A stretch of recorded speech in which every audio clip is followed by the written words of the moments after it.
Happy Saturday, and I hope you are going to have a fantastic weekend, but maybe you want to start off that Saturday with a little bit of technical analysis. So at the beginning of this video, I really wanted to go over the Qs. I think there's a lot of good things here that we can pay attention to, and paying attention to our old monthly expected moves. So in this video, we're also going to look at those bigger time frames before we go into all of the shorter time frames on Sunday, so make sure you're subscribed. We are going to look at those bigger time frames and update right now on Saturday those monthly expected moves for the SPY and the Qs, and show you exactly how the SPY could actually end up towards 620 in March. So let's get into it.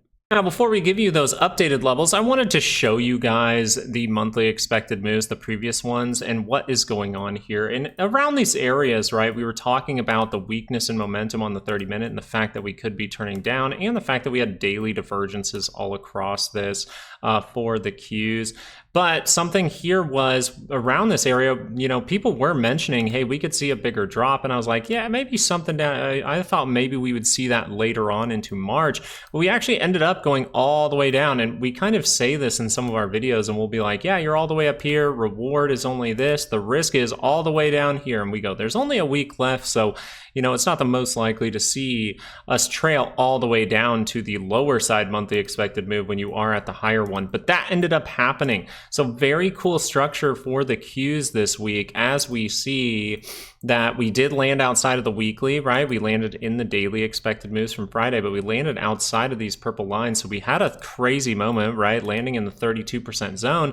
But you notice for the month, we landed and bounced off of that area. And around that weekly expected move, we made that 30-minute divergence right in these areas. We actually were able to confirm, and that was the only fake out. The thing about this is, if I'm freaking out during this, or maybe I manage the trade during this using our strategies that we like to do when managing our risk in a trade, well, then I would be looking directly towards that monthly expected move next. And something that you'll notice at the monthly expected move is you actually held divergence down here from this lower point. You held it all the way through. So actually, if you go even shorter time frame, this is very interesting, because in this area, you had the divergence points, and then you see how clearly we cross back down, and that should be an easy management of the trade. And then we see this nice double bottom that then confirms to the upside and says, okay, maybe the trap is set. Maybe the 30-minute divergence that is showing up now at a monthly expected move is trapping everyone, and we're about to see this 2-hour chart confirm up. We are going to talk further about this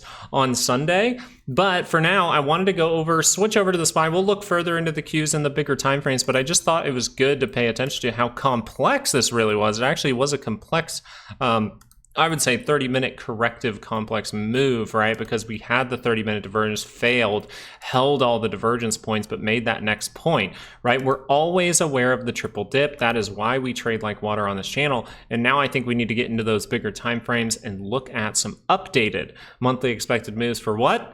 That's right, for March Madness. All right, let's go over to the SPY.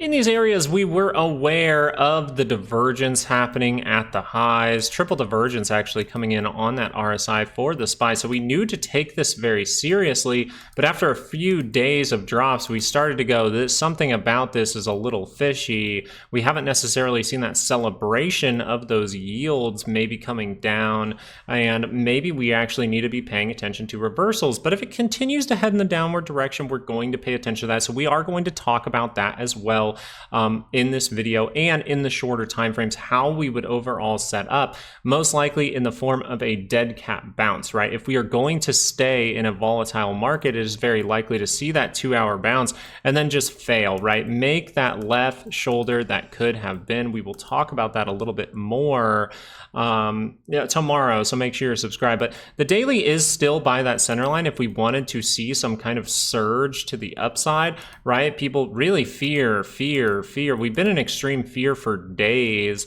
And so to see this positive reaction, that's kind of what we were looking for, right? We don't normally see the market crash down just for like 1 or 2 days and see, oh, extreme fear and now everything's going to crash, right? Usually you see at least some level of greed. It doesn't have to be extreme greed at this point, but it would have to be a little bit of greed, if not neutral at least, to, in my opinion, take people off guard. If everyone here was fearful of a crash and then we start to crash, everyone is going to double down on those bets here, which causes a great contrarian indication, right? If things do not continue to collapse. And then we see the basing out structure, especially previewed to you guys in the beginning of this video from the Qs, showing off how that thing wanted to reverse around. It was a little complex, but it still was all there holding signals, and then you just had to manage a trade once, and then you go, all right, Qs are off to the races, and it looks like we might be heading in that upward direction on the 2 hour next week. So for the daily chart here, the reason that this is very important is you don't want to spend a lot of time outside of these areas, right? Normally it's only 1 day. I think we had a moment here where it was about 4 days before we were able to come back in. You don't want to spend too much time out of here because it always invites retests that then break down again, and we will pay attention to that. But we have some updated monthly expected moves. Now for the downside, if this is some kind of blip and this is just going to continue the selling, well, look where we get to, into our zone. We will update the weekly expected moves tomorrow for you. I know that the purple lines, you're going, hey, where's those new ones? Yeah, we're going to make those for you tomorrow, give those out. But if you want to pay attention to the downside, wouldn't this make a lot of sense? And actually, this would make a lot of sense to head lower if we're able to make the structure to do so, right? So we'll pay attention to this.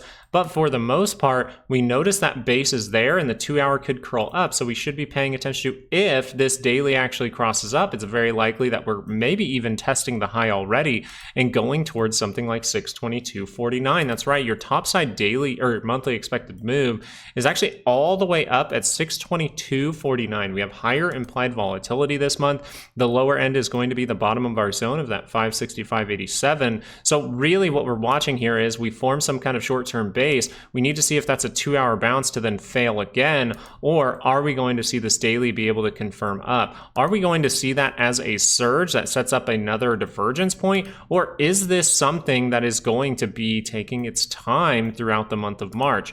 We will be paying attention to the signals when we get these weekly expected moves. It'll give us a better idea, but we should be open to 622.49 is what our monthly expected moves are telling us, but maybe we still also need to be open to 565.87 because all we've created here is a 30-minute base, right?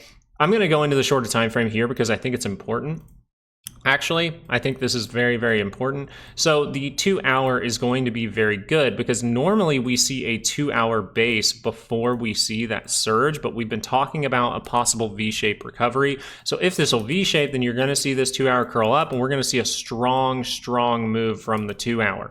If not, you could see almost like half a strong move and then that ends up just fading and failing and you cross down in negative territory. And that's when you always want to be open to lower prices in case you go and make some kind of divergence down here, and then maybe we're actually able to turn to the upside. So just be paying attention to both sides still. Even with a 30-minute base, we can notice that that is a complex one, so it's relatively strong for that 30-minute, but if we need to make a 2 hour base, we can easily end up lower, and the daily is still curled down in negative territory, so let's just be careful when the 2 hour is suggesting that a lower high is the most likely thing.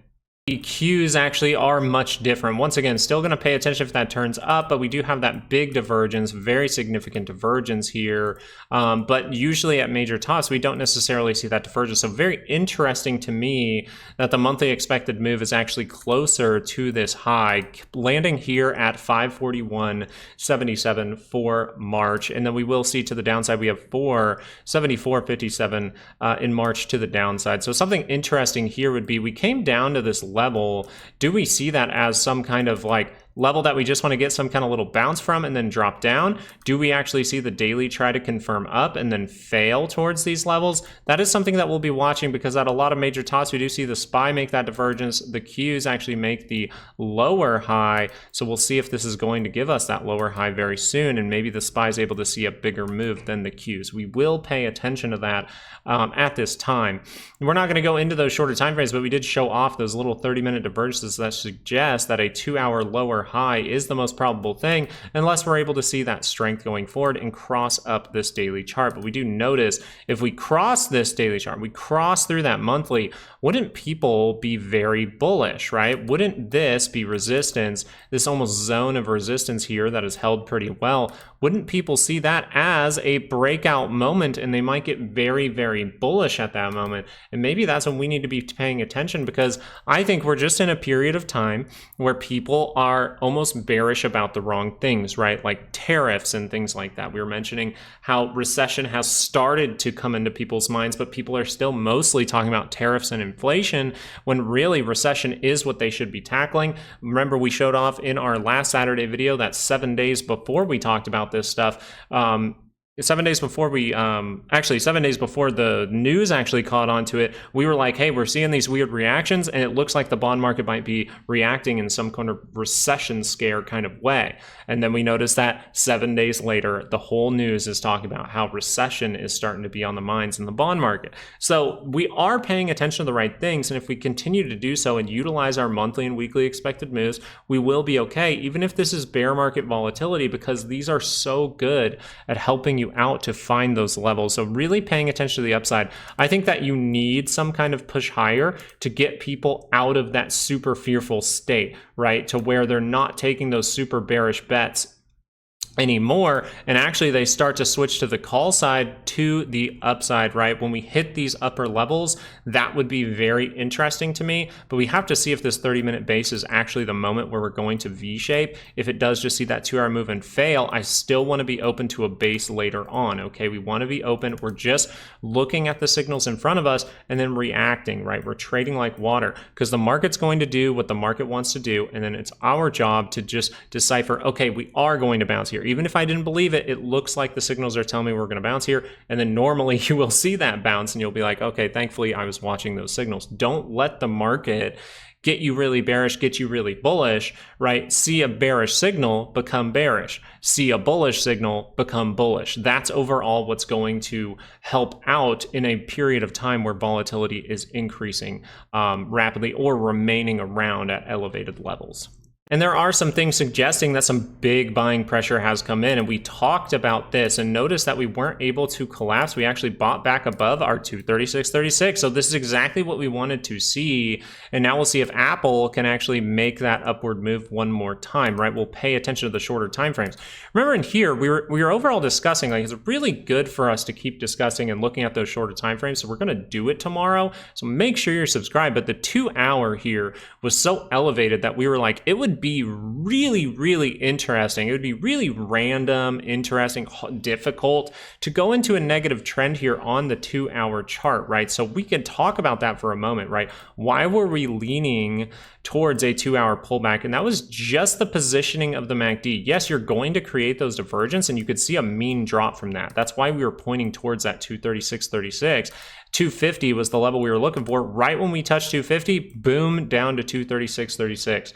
And then we form potential reversal signals that we're going to look for on Sunday. But we noticed that the 2 hour, the whole time was in a positive trend, started to go negative, but making reversal signals at 236.36. Now we want to see if we set up that very obvious 2 hour divergence. If this is going to be a 2 hour lower high for the Qs and the SPY, maybe to make that better base, maybe not, right? Maybe to crash down. Well, then this would be a good chart to watch, right? If Apple actually sets up that divergence point, maybe takes you out of a weekly expected move, that would be where I really start to pay attention. I think Apple would be a great hint for that. So make sure you get weekly expected moves, right? Do you have weekly expected moves for Apple? Well, currently right now, you can get more than weekly expected moves for Apple over on Patreon. It's down in the link in the description. It costs $7. There's no lock-in, anything like that. You just pay $7, see if it helps out your trading. But having a weekly expected move for Apple would really unlock you. And this is the best time to join, because you will get monthly expected moves as well,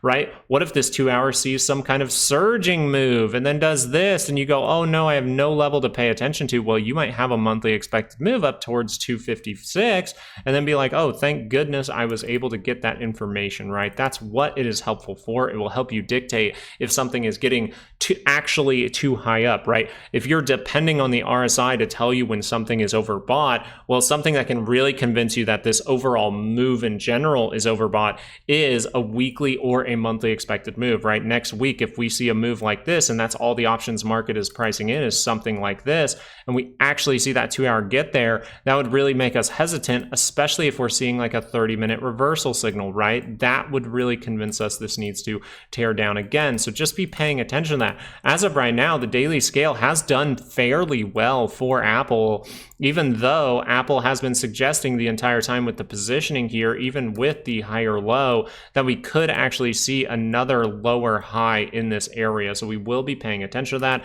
But as we look at other stocks, it looks like they really want to bounce. So we could see more higher lows start to form. And that's why I think this move might be overall strong, is I think we're going to see some strength out of a lot of these stocks that are really beat up, like Tesla. Amazon closing again below 213.52, but remaining in this block, and that's a big thing, right? We treat these white lines like zones, almost like this, just very like more tight zones, and we notice that we're actually seeing that reversal, and if the daily does curl up, we might go make that left shoulder that could have been. I actually think Amazon would be a great one to keep your eye on for that downside, right? We're actually seeing stocks that can tell us like, hey, is there weakness in some big stock? Is there weakness in 3 big stocks at the same time? And then we can read into that and go, okay, that, and then what is the SPY showing me? Is the SPY showing me any kind of reversal here? Does the SPY need a pullback? Because if we're looking at stocks that are in the SPY and the Qs, and then we sit there and we go, they have reversal signals, and the Qs maybe have a 2 hour that's really high up, we can suggest, oh, at least we are going to see maybe a bigger 2 hour pullback. So we will be reading into that stuff throughout the week. So make sure you're subscribed. Now, NVIDIA is very interesting to me at this point. NVIDIA, once again, was able to hold up, right? A good move originally, completely gave it up, just wiped it out. But notice that we caught those buyers at the end of the day. If this daily does cross up, you're very likely to see a strong move. If you can break through this trend, you can see some kind of move up, and then retest and maybe go higher, right? That's how you want to go higher.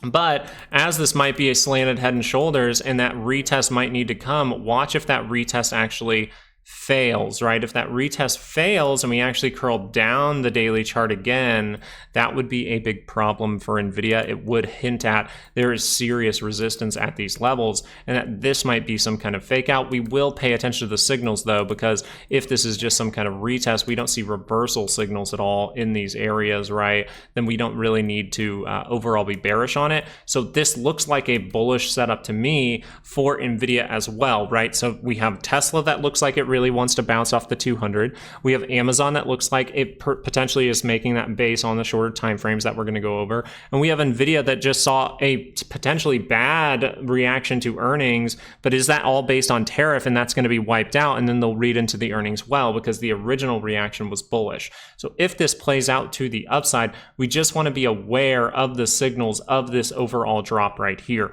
Does it have a 2 hour divergence behind it is what we will overall look for. But it looks like NVIDIA, Tesla, Amazon, they're all suggesting they need some kind of bounce. And another one is like AMD really suggesting it needs a bounce, not that good of signals. Meta trying to make some kind of floor here, suggesting it can bounce. And remember, Meta was our hint. Meta was the one that we said, once it gets down to that center line is when I'm going to pay attention. And we were pointing out these little levels in here. We were pointing out actually this level right here of about 630. We didn't fully get there, but I don't care where the base shows up. I just care if this daily can curl up. I think Meta, if this thing starts to surge and then we see that cross back down, I would really watch out for March because we might not have much time left. Now that can be complex, right? It can do this, curl back down on a daily, curl back up, and then we see some kind of like triple divergence between the highs, but we will be paying attention to any form of divergence at this moment because what were we talking about at the beginning of the year? Hey, we need to pay attention to January. Hey, and then towards the middle of February, we're like, we might want to pay attention to the end of February. Okay, we confirm crash signals. Oh, there's something fishy here. We're making a base. Okay, the next point we were really paying attention, it was January, March, and then we're going to look into October, right? So those are the real weakness periods that I see. Now, we could leak out for a lot of March, but I think in March, we're going to start to see some things unfold. It might have to leak into April, but based on the signals in March, we will read into if Meta is showing us anything that suggests, hey, a top could be forming. But right now we don't want to talk about those tops just yet, right? Maybe that's a next Saturday video, or 2 Saturdays from now video, maybe 3 Saturdays from now video. Right now we're talking about the fact that all of these stocks that we're showing you look like in some way they're either trying to base out or they are in dire need of some kind of bounce, and that looks like an interesting thing. And you notice that Microsoft is in that same boat. Now Microsoft could build up over time, right? We see the very obvious way for it to head higher. So we don't want to suggest like, hey, this has to be some kind of 2-day move and then just drop, right? We're not suggesting that. We're more so just saying we're going to pay attention to signals all throughout this, see if this is a retest and just rejects, or see if this wants to build up over time and make a 2-hour divergence as we get to one of our resistance zones. That's what we'll be watching. But notice we're talking about upside being created, which means a lot of things look like they need to bounce, or they're even basing out and giving you signals like they want to bounce. I mean, look at Google just filling the gap, closing outside of a monthly expected move. This is a terrible close, but right as it's a terrible close, you start to see some green come in. Now, we don't have reversal signals for Google, but look, it's oversold. And if we just go back and we see these times, it doesn't remain oversold for too long before it sees a little rip, So we are paying attention to the fact that this is oversold and most likely needs to at least retest 182.59. Wouldn't that be the 2-hour move that we need to pay attention to? But notice it's still paying attention to upside, so that's interesting to me. AMC and GME, I actually really like the structure of AMC at this moment. I think this is great, and this is what we were paying attention to. I think if we're able to see an upward move and really say like, yeah, we're confirming the 2-hour and we're going to see that big move take you above 372, ultimately you want this thing to see some kind of big gap up.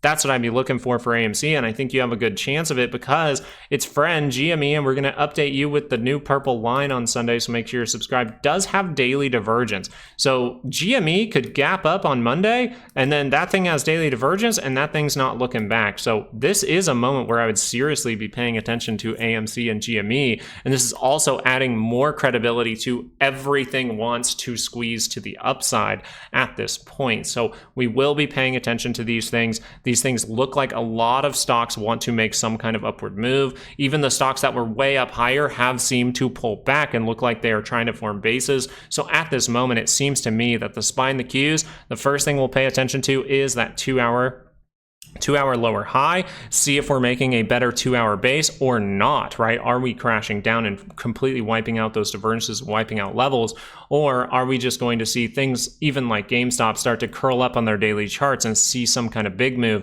and then fail that move later on? So we will be watching this stuff for you as we click over to the spot. Actually, let's go over the VIX real quick, because volatility, you notice it was able to close outside of that zone, but it was up by more than 10%. I'm sorry that I was sick, and thank you for the well wishes, but this here was up by more than 10%, which means in the next 2 trading sessions, you have an 85% chance of seeing an update. And notice that you actually get an update the next day for the SPY. So that's interesting to me. We're looking for that daily. Can it pull back to curl down this MACD, right? Are we going to see that bigger move, or are we just going to see this 2-hour curl down, with the divergence and get that reaction later on? But that's the thing. Notice you have 2-hour divergence. We'll tell you about this again tomorrow. So that means that we have to be aware that the daily could curl down here. Is this just going to be a quick curl down and then react right back up? Or is this going to be more complex and get down towards that 12.12? Remember how we were leaning even in these areas to 12.12. So I want to be very open to this happening, because if we get to 12.12 and make a divergence, that means that people are getting extremely greedy, and that will really help us out in dictating which way this market wants to go, or if there's a trap to the upside. So thank you guys so much for watching this video. The main takeaway is we're paying attention to either can we break out and see something like 620 in the month of March, or are we just going to see some kind of 2-hour move that needs to make a stronger base first? Those are 2 things that I really want to be aware of. I think you want a V-shape here. I don't think you want to be spending too much time outside of the channel at this point. So I think a V-shape here would make a lot of sense, but we'll see what the market has for us on Monday. Thank you guys so much for watching. Come back on Sunday to get updated weekly expected moves. Make sure to get these monthly expected moves on your chart, and have a great weekend. Peace out, Girl Scouts. I'll see you next time. See you tomorrow. Peace.